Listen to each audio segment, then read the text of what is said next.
Welcome guys dito sa ating channel.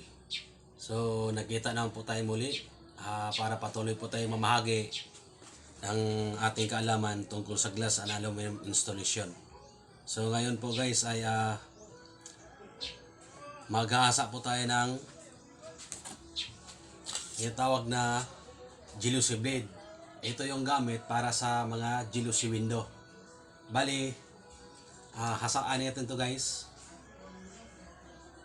Ang video na ito ay para po lamang sa mga beginners na gustong matuto ng glass aluminum installation at yung mga wala pang kalam-alam kung paano maghasa ng salamin.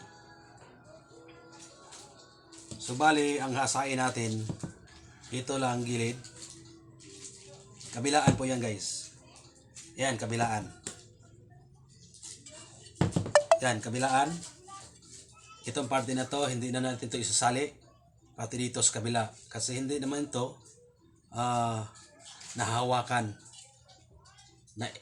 Pinapasok naman natin itong dulo doon sa jealousy frame natin. Kaya hindi naman sa delikado kung hindi natin ito hasain. At saka hindi na rin kailangan itong hasain pa. So yung pinag-importante nating hasain, itong part na to. Yan. Magkabilaan po ito guys. Ito yung panghasa natin, carborundum na bilog.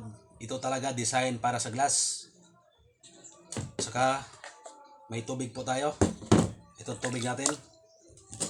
So bago natin to ihasa sa salamin, kailangan basahin muna natin guys. Dapat laging basa tong panghasa natin para hindi tumatalsik yung mga alikabok.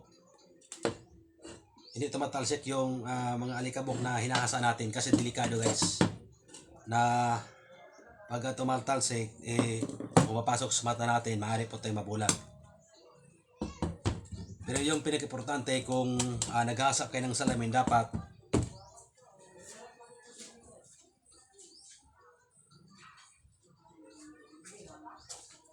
so ito guys, kung maghasa kayo ng salamin, dapat mayroon kayong tinatawag na goggles para kung sakaling tumatalsik man yung mga maliliit na bubog, hindi po siya pumapasok sa mata nyo. Yung pag-asa natin, simple lang. Mag-umpisa rito, pababa, pabalik, baba. Ang kabilaan po yan guys.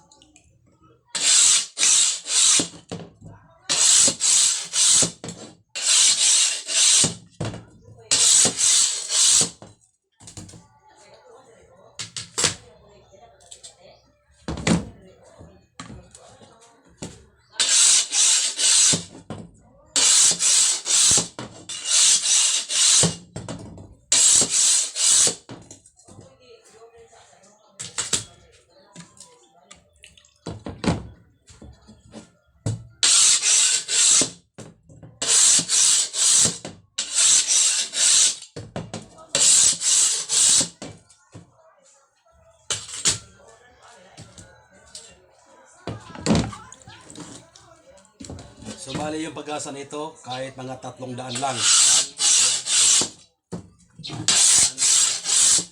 Pwede ding 4.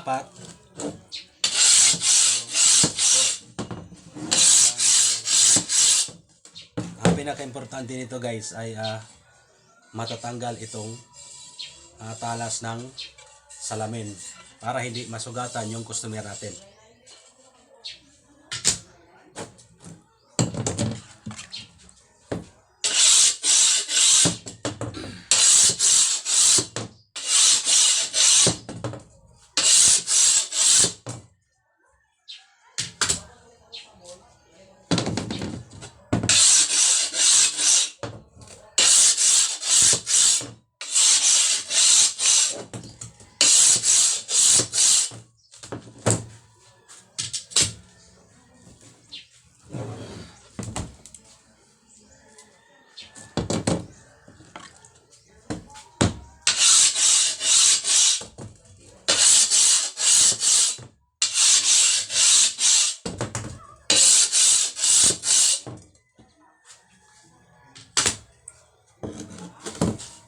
Ang tawag pala sa salamin na to ay 316 dark gray. Dark gray yung kulay niya. Yung kapal niya ay 3/16 inch po lamang.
Panatilihin po lamang na laging basa yung panghasa natin para mas maganda yung hagod natin dito sa glass.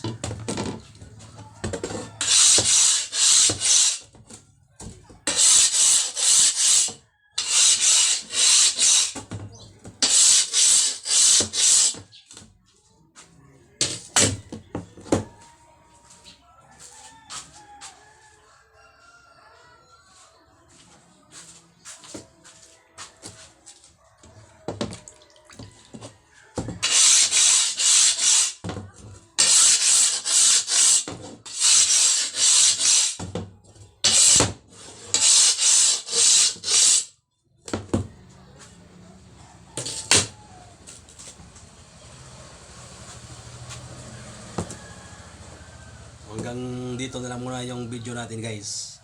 Maraming salamat sa iyong panonood. God bless sa inyong lahat.